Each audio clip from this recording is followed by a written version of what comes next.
2026년 3월의 밤은 차가운 금속성 소음으로 날카롭게 찢긴다. 이란 최대의 석유 수출 요충지인 하르그섬 상공으로 소리 없는 죽음이 내려앉는다. 저피탐 순항 미사일의 푸른 불꽃이 밤하늘을 수놓으며 거대한 유조선들을 화염의 무덤으로 바꾼다. 최첨단 방공망은 의문의 마비 상태에 빠져 침묵하고 레이더 화면은 기괴한 공허함만을 내비친다. 절망에 빠진 방공사령관은 빈 모니터를 향해 주먹으로 제어판을 강하게 내리친다. 화염은 바다를 집어삼키고 방어군의 비명은 폭발음에 묻힌다. 도대체 무엇이 이토록 깊고 잔혹한 증오의 뿌리를 만들어냈는가? 시계를 1979년 이전으로 되돌리면 오늘날의 화염과는 전혀 다른 풍경이 펼쳐진다. 당시 테헤란과 텔아비브는 중동에서 가장 견고한 전략적 동맹이다. 양국의 협력은 에일라트 아슈켈론 송유관 건설이라는 거대 경제 프로젝트로 구체화된다. 이란의 원유가 이스라엘의 영토를 가로질러 유럽으로 향하고 그 대가로 이스라엘의 자본과 기술이 이란 땅으로 쏟아진다. 테헤란 시내에는 이스라엘 엔지니어들이 설계한 현대식 건물들이 들어서고 황무지는 이스라엘의 선진 관계 농업 기술 덕분에 녹지로 변한다. 경제 협력은 단순한 교역을 넘어 군사적 일체화로 나아간다. 양국 고위 관료들은 화기애애한 분위기 속에서 두꺼운 협력 문서를 검토하고 서로의 손을 굳게 맞잡는다. 수억 달러 규모의 방산계약서 위로 만년필이 춤을 추고 비밀리에 이전되는 미사일 기술과 통신 장비들은 양국의 안보를 하나로 묶는다. 당시에 이란은 이스라엘에게 있어 아랍 세계의 위협을 견제하는 가장 신뢰할 수 있는 파수꾼이다. 농업 전수 프로젝트를 위해 파견된 이스라엘 전문가들은 이란 농부들과 함께 땀을 흘리며 작물을 수확한다. 군사기지 내부에서는 이스라엘제 무기 체계가 이란 군인들의 손에 익숙해지는 과정이 매일같이 반복된다.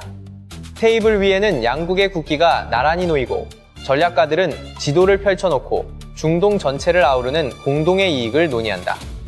이 풍요롭고 평화로운 협력의 시대는 영원할 것처럼 보이며 두 나라는 서로의 생존을 지탱하는 가장 강력한 기둥으로 자리매김한다.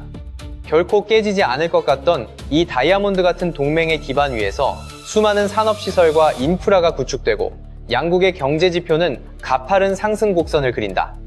이 시기의 기록들은 현재의 적대감이 얼마나 인위적이고 극단적인 변화를 거쳤는지 증명하는 차가운 증거물로 남는다. 고위층 사이의 신뢰는 깊고 두 나라는 중동의 근대화를 이끄는 쌍두마차로 평가받는다. 텔아비브의 항구와 테헤란의 석유시설은 하나의 유기체처럼 연결되어 작동하며 서로의 부를 창출하는 거대한 순환 구조를 완성한다. 기술자들은 서로의 언어를 배우며 지식을 공유하고 국경을 넘나드는 협력은 일상의 풍경이 된다. 하지만 1979년 이슬람 혁명의 불길은 모든 것을 태워버린다. 친서방 왕정은 무너지고 광장에 모인 군중은 새로운 지도자 호메이니를 연호한다. 혁명 정부는 권력을 공고히 하기 위해 과거의 모든 동맹을 배신으로 규정한다.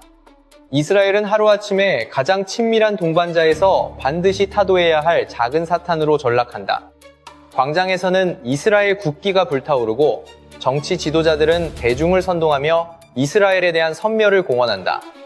하지만 화려한 수사 뒤편의 진실은 기괴한 실용주의로 가득 차 있다. 이란-이라크 전쟁이라는 생존의 위기 앞에서 혁명 정부는 자존심 대신 진리를 택한다. 공개적인 연설에서는 이스라엘을 저주하면서도 지하의 어두운 회의실에서는 이스라엘제 전투기 부품과 무기를 공급받기 위한 비밀 협상이 진행된다. 과거의 동맹 지도를 분노를 담아 갈갈이 찢어버리는 행위는 대중을 향한 연극에 불과하다. 마크의 관료들은 여전히 구식 이스라엘 통신 장비를 통해 전황을 보고받고 적의 적은 동지라는 냉혹한 논리에 따라 비밀 거래를 지속한다. 이러한 이중성은 이란 안보 교리의 핵심으로 자리 잡는다. 겉으로는 종교적 근본주의와 이념적 순결성을 외치지만 내부적으로는 권력 유지를 위해 가장 혐오하는 적과 손을 잡는 모순을 범한다. 분노로 가득 찬 대중선동은 내부의 불만을 외부로 돌리는 효율적인 통제 기제가 된다.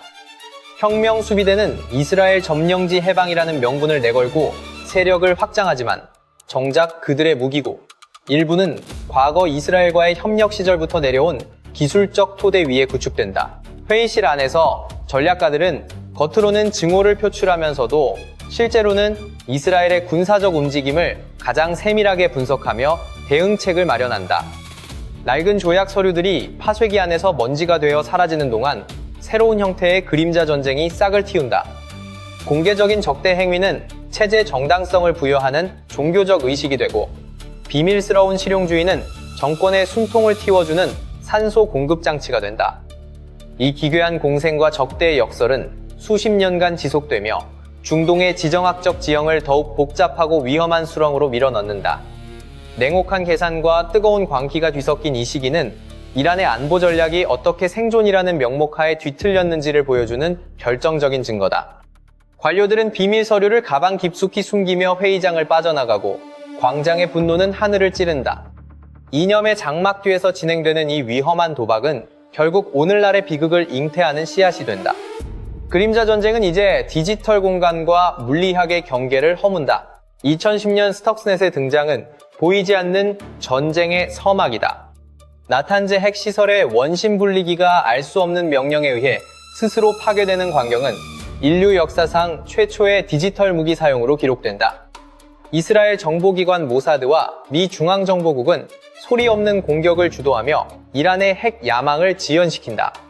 테헤란 도심 한복판에서 핵 과학자들이 오토바이에 탄 괴한들에게 암살당하는 사건이 잇따른다. 정보요원들은 현장에서 증거를 남기지 않은 채 신속하게 사라지고, 이란 보안당국은 허공에 총질을 해대며 분노를 사귄다. 작전실의 요원들은 차가운 눈빛으로 모니터를 주시하며 타격 목표를 확정한다. 2026년 라이징 라이언 작전은 이러한 수십 년간의 공작이 집대성된 결과물이다. 레바논의 헤즈볼라와 시리아의 민병대라는 대리 세력들은 이란의 손발이 되어 이스라엘을 압박하지만 정보전쟁의 주도권은 이미 서방으로 기운다. 에픽레이즈라 명명된 미국의 지원 작전은 위성통신과 사이버 해킹을 통해 이란의 국가 신경망을 마비시킨다. 전력망이 차단되어 도시가 암흑에 잠기고 통신망이 두절되어 군 지휘체계가 붕괴한다. 정보장교들은 복도를 바쁘게 오가며 기밀이 담긴 하드디스크를 파쇄기에 넣고 가루로 만든다. 데이터가 소멸하는 소리는 패배의 서곡처럼 울려 퍼진다. 물리적 타격과 디지털 공격이 결합된 하이브리드 전쟁은 기존의 국방 개념을 완전히 해체한다. 이스라엘의 F-35 전투기들은 레이더망을 비웃으며 테헤란의 방공기지들을 하나씩 제거한다. 이란의 미사일 기지는 발사 버튼을 누르기도 전에 사이버 공격으로 인해 무력화된다. 지휘관들은 먹통이 된 무전기를 바닥에 내동댕이 치며 울부짖는다. 전선에서 돌아오는 보고는 오직 패배와 후퇴뿐이다. 시리아 전선에서 활동하던 혁명 수비대, 정예의 부대들은 정밀 유도 폭탄의 표적이 되어 형체도 없이 사라진다. 보급로는 끊기고 병사들은 굶주림과 공포 속에서 퇴각한다. 그림자 속에서 활동하던 요원들은 이제 공개적인 파괴 공작에 나선다. 테헤란의 주요 정유시설과 가스 파이프라인이 연쇄 폭발을 일으키며 거대한 불기둥을 만든다. 밤하늘을 붉게 물들인 불꽃은 제국의 몰락을 알리는 신호탄이다. 작전본부 내부의 긴장감은 최고조에 달하고 지휘관들은 작전 지도를 손가락으로 짚으며 최후의 타격 지점을 지시한다. 모든 데이터는 실시간으로 분석되어 공격의 정밀도를 높인다. 2026년 3월 말의 상황은 돌이킬 수 없는 파국으로 치닫는다. 라이징 라이언 작전의 결과는 참혹하다. 이란의 경제적 동맥인 석유 생산 시설은 회복 불가능한 타격을 입고 화염에 휩싸인다. 국제 원유 시장은 공포에 질려 요동치고 배럴당 120달러라는 경이로운 수치가 전광판을 가득 채운다. 한국을 비롯한 에너지 수입국들은 국가 비상사태를 선포하며 전전긍긍한다. 석유 수입에 의존하는 한국의 모든 산업 분야는 즉각적인 충격을 받는다. 울산과 여수의 석유화학단지는 가동 중단 위기에 처하고 물류 비용의 폭등은 물가 상승으로 이어진다. 경제 전문가들은 텔레비전에 나와 어두운 전망을 쏟아낸다. 이란의 화폐인 리알화는 휴지 조각으로 전락하며 시장의 신뢰를 완전히 잃는다. 생필품 가격은 천정부지로 솟구치고 굶주린 군중은 분노를 터뜨리며 거리를 방황한다. 은행 앞에는 무가치해진 돈을 찾으려는 행렬이 길게 늘어서고 경제 관료들은 아무런 대책 없이 빈 책상만 내리친다. 정부 청사 내부에서는 서류를 소각하는 연기가 끊이지 않는다. 수십 년간 유지되어 온 중동의 지정학적 균형은 모래성처럼 무너져 내린다. 새로운 강대국들이 빈자리를 차지하기 위해 경쟁하고 낡은 질서는 역사의 뒤안길로 사라진다. 국가안보의 개념은 이제 물리적 국경이 아닌 에너지와 데이터의 소유 여부로 제정이 된다. 마지막까지 권력을 쥐고 있던 지도층은 가치가 사라진 지폐가 가득 담긴 가방을 거칠게 다듬며 도주를 준비한다. 그들의 손은 떨리고 발걸음은 무겁다. 낡은 시대의 종말은 이렇게 비참하고 차가운 방식으로 완성된다. 페르시아의 영광은 연기 속에 흩어지고 오직 잿더미와 데이터의 파편들만이 2026년의 비극을 증언한다. 이제 세계는 이란이라는 변수가 제거된 새로운 전장을 맞이한다. 질서는 파괴되었고 다시 세워질 기미는 보이지 않는다. 절망의 그림자가 중동 전체를 덮고 남은 자들은 폐허 속에서 무의미한 숫자를 기록할 뿐이다. 테헤란의 중앙은행 앞은 이제 분노한 군중이 아니라 무기력한 침묵이 지배한다. 한때 중동의 맹주를 자처하던 국가의 화폐는 길거리에 뿌려진 전단지보다 못한 취급을 받으며 바람에 굴러다닌다. 경제 관료들은 텅 빈 금고를 확인하고 육중한 철문을 쾅 소리가 나도록 닫는다. 그들의 손에는 더 이상 쓸모가 없어진 경제 지표 보고서가 구겨진 채 쥐어져 있다.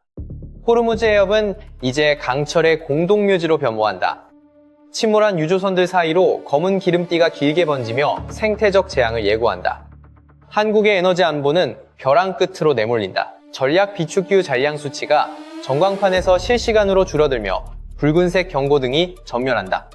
정부 관계자들은 비상대책회의실에서 마른 침을 삼키며 해외 에너지 의존도의 무서운 대가를 실감한다. 대한민국의 전력거래소 모니터에는 공급 예비율 급락을 알리는 경고가 쉼없이 울린다. 산업 현장은 가동률을 강제로 낮추며 얼어붙는다. 시민들은 주유소 앞에 길게 줄을 서며 불안한 눈빛으로 육아 전광판을 응시한다. 이것은 단순한 에너지 위기를 넘어 수십 년간 지속된 글로벌 공급망의 완전한 해체를 의미한다. 라이징 라이언 작전이 남긴 상흔은 지도 위에서 선명하게 드러난다. 이란의 주요 군사시설과 경제 거점은 회복 불가능한 폐허가 된다. 위성사진은 불타버린 대지를 차갑게 기록하고 정보 분석관들은 그 위로 새로운 국경선과 세력권을 그려넣는다. 동북아시아의 강대국들은 이 거대한 힘의 공백을 메우기 위해 긴밀하게 움직인다. 외교관들은 쉴 새 없이 서류 가방을 챙겨 비행기에 오르고 각국의 정보수장들은 비공개 회의실에서 새로운 안보 지형을 설계한다. 이 과정에서 과거의 동맹 관계는 철저히 부정되고 오직 자국의 이익만이 유일한 판단 기준이 된다. 테헤란의 지하 벙커에서는 마지막까지 저항하던 지도부가 무거운 가방을 챙겨 탈출을 시도한다. 가방 안에는 무가치해진 리알화 지폐가 가득 차 있지만 그들은 그것이라도 움켜쥐며 절망적인 도주를 이어간다. 복도에는 파쇄되지 못한 기밀 서류들이 어지럽게 널려 있고 멀리서 들려오는 폭발음은 제국의 마지막 숨소리처럼 들린다. 한때 키루스 대제의 영광을 재현하겠다던 야망은 연기 속에 사라지고 남은 것은 파괴된 인프라와 굶주린 인민뿐이다. 2500년의 역사를 자랑하던 페르시아의 자부심은 현대전의 압도적인 기술력 앞에 힘없이 무너진다. 이제 세계는 포스트 이란 시대를 맞이한다. 석유에 기반한 안보체제는 종말을 고하고 데이터와 정밀 타격 능력이 국력을 결정하는 새로운 기준이 된다. 한국은 이 거대한 소용돌이 속에서 생존 전략을 근본적으로 재수정해야 하는 과제를 안는다. 에너지원 다변화와 첨단 방위산업의 강화는 이제 선택이 아닌 생존의 필수 조건이다. 정책 결정권자들은 냉정한 눈으로 지표를 분석하며 다음 세대의 안보를 위한 결단을 내린다. 역사는 이제 페르시아라는 거대한 장을 덮고 새로운 냉혹한 질서를 기록하기 시작한다. 평화와 협력의 환상은 사라지고 오직 실력에 기반한 처절한 각자 도생의 시대가 열린다. 모든 데이터가 가리키는 결론은 단 하나다. 우리가 알던 중동의 질서는 2026년 3월의 화영과 함께 영원히 소멸한다. 조사관들은 마지막 보고서의 표지를 덮고 불을 끈다. 어두운 방 안에는 오직 데이터 서버에 깜빡이는 불빛만이 남아 새로운 시대의 시작을 알린다.